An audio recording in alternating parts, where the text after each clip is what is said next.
Hey there friends, in today's video I'm going to be quickly showing you how to add columns or rows within your Excel spreadsheet. Let's get into it.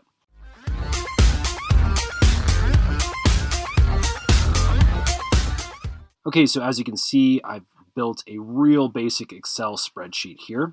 And what we want to do is we want to add a column in here, maybe to show the date in our sales Excel spreadsheet.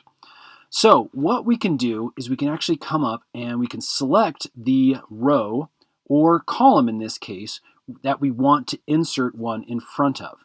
Okay, so I'm going to come over here, I'm going to click on B, and it's going to highlight the whole column.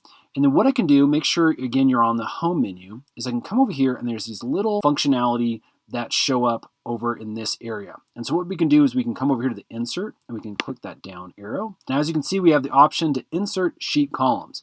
And when you click on this, it's automatically going to add a column right before the one you've highlighted. And there you go.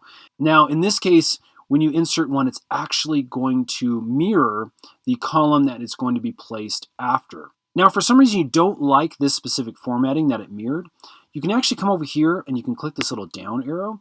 And as you can see, we have some options for changing the specific formatting that it defaulted to. So I can click on this, default to just a regular column now at this point.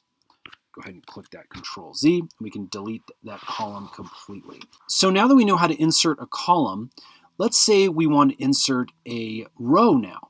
So what I'm going to do is I'm actually again just going to click on the specific row where I want to insert one. And remember, this is going to insert one above the one I'm selected on.